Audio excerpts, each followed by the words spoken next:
Friends, this, if you remember, we took up day before yesterday, and I told you is unbelievable. Statistics. I have told you previously also what is statistics. Comparative and superlative degrees. Liar, damn liar statistics. Falsified figures are there. That was in times of India. And yesterday and today, the analysis has appeared again in two parts.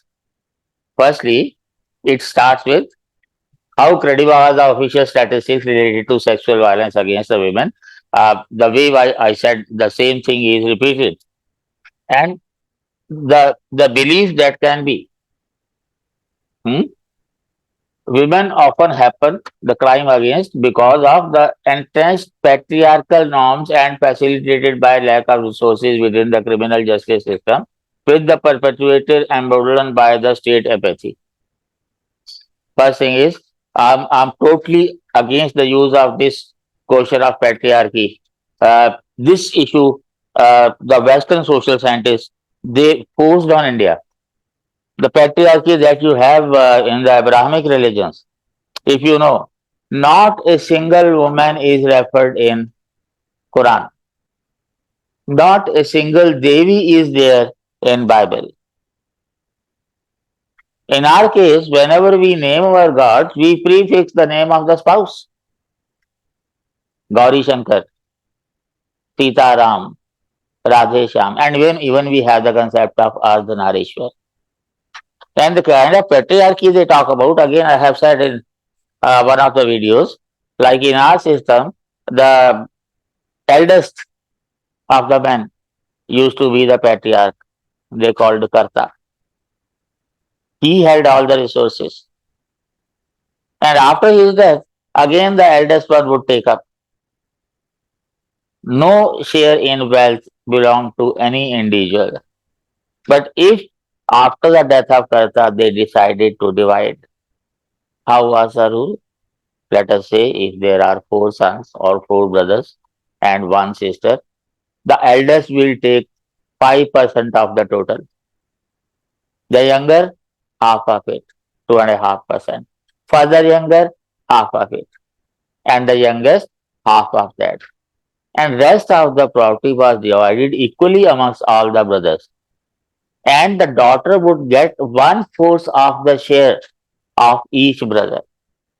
Would you find this kind of justice in any other, which they call religion? I mean Abrahamic religion. And not only that, there are 6 types of istrizan which belong to the lady only. Even the father cannot take; he can take loan only. The husband can take loan only. So this was enforced on us after the invasion started in India. But anyhow, the perpetrators of crime, they are responsible. Then they start with the official statistics show a wide divergence across states in crime against women. It's very interesting. Look at it. Gujarat 22, Maharashtra 75. Adjoining states, very similar type of thinking. Similarly, Jharkhand 40, and look at Bihar where it is. Bihar very close to that. But in Punjab 38.4 and Haryana 118. Delhi, of course, highest. Whenever people think alike in terms of composite culture, you cannot have that range in the proximal states, but they have it. Then patriarchal backlash. What do they say? There is a good reason to believe that societal norms, including belief held by women, discourage prompt reporting of crime or violence against women as well. And this is what I said in the last videos also. Close to half of men and women believe that physical violence by husband against wives is justified on some pretext. If these norms dominate, then it is only to be expected that the crime against women would be underreported. That's true. I told you there was a survey in 1970s and more than 90% women in the villages admitted that they face violence by the husbands. And that way, this figure, even it's not comparable. Almost half the population thinks that beating one's view is justified in India the same way this is presented in graph. Pushback against such norms can change things drastically. The Center for Monitoring Indian Economy, Delhi, reported the same number of rapes per million women for a decade until 2012. This graph shows it. The crime rate increased after that, but then stabilized to about 50. But in Delhi, and they gave the explanation also that because that Nirbhaya took place, people became more aware about, more reporting was there. That is why that sudden peak was there. Otherwise, that would have been maintained and gone higher. And what is happening to the violence against women in India? Both physical and sexual violence by others in the latest family health survey round has higher than what was there in 2004 to 6 as to be expected, including physical violence by others was significant higher than the sexual violence. Obviously, physical violence will be more. But there is a fall in violence by husband in the last round. Does it mean that the attitude of husbands has changed? Does it mean that the women have become more revolutionary in responding?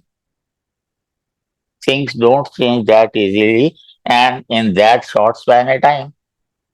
Finally, using data to measure the extent of unreporting of violence, it says it is not possible to identify cruelty by husbands and relatives separately from National Crime Record Bureau statistics because sexual violence by the husband is not criminalized in India. The paper assumes that some cases of sexual violence by husband may have been reported under cruelty by husbands or relatives, or because sexual violence may have been accompanied by other types of violence. Whenever you find sexual violence or whenever you find violence by the husband, you take it from me. In a large majority of the people, his brother or sister or mother or father or all of them should also be accompanying them. It just cannot be by husband alone. Then it says reporting of physical violence by others has increased in 2004 to 6 but remains low with less than 1% of cases of incident reported to the police. You call it crime, you call it the beauty of Indian kinship system. I have been telling that it is the women only who are responsible for maintenance of family. Male ego everywhere. It is very fragile.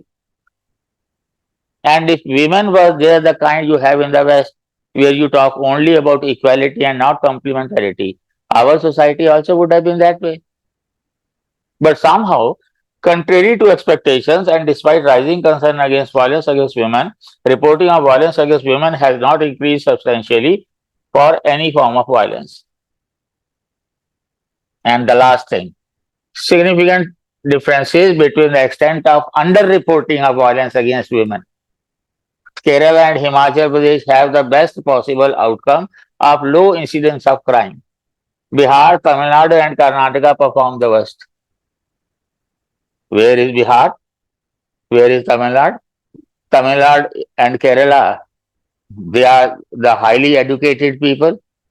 Bihar, of course, has to be underreported. But if Bihar is underreported, how can UP be far behind? That has to be a part of it. And violence against women in India. This was a research paper published in EPW, which Hindu has taken resort to. Now the question that arises that even if you study in social sciences, whatever you observe, unless you give way forward, reporting is meaningless. Everybody knows something or something else. And in the last video also, I told you primary socialization. The issue is that you report the kind of complementary relationships we had. You must report what we were and what we are and what should be. Nothing is done. The debate can go on and on. But I have already told several times, if the issue concerns the society, the solution lies within the society itself. The civil society, I have told, is literally dead. We do not think beyond our family, forget about your neighbors.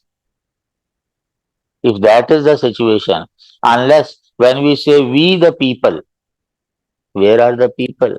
Individuals are there, groups are there divided on the basis of subcaste or sect or religion or community or n number of criteria can be there.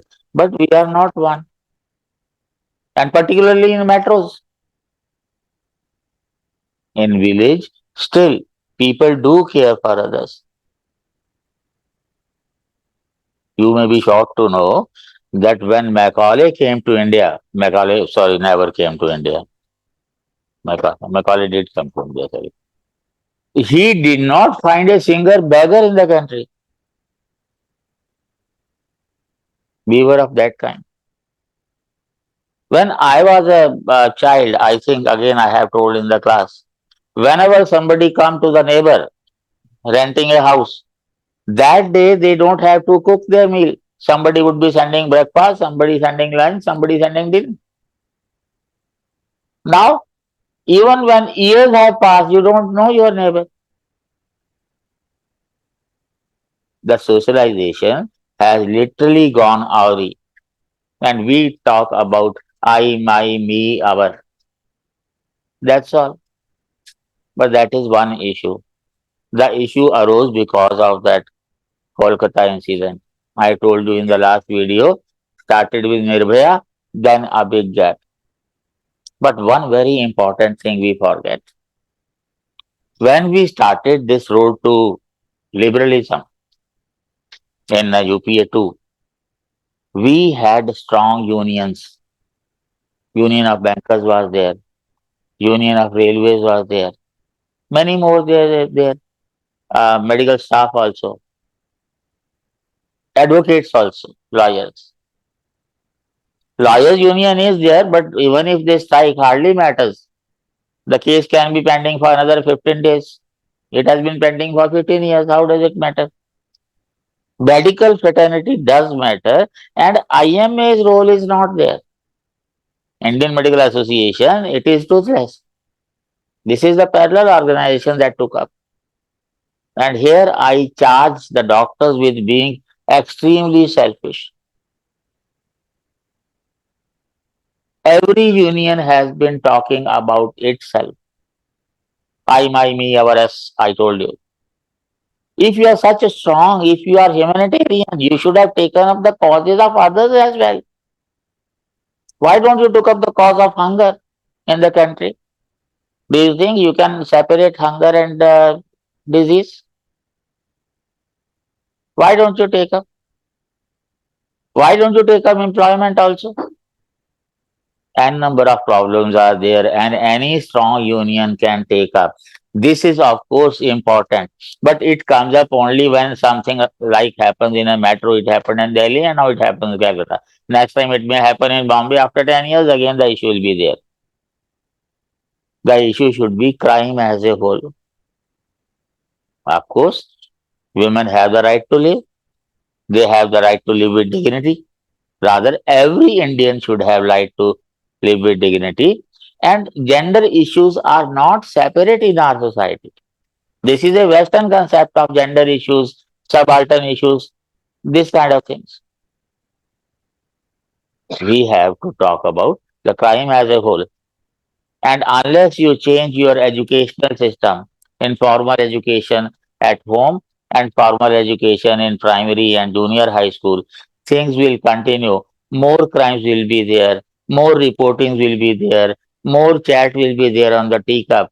Things are never going to be the same. Please give a thought and start from yourself. Thank you.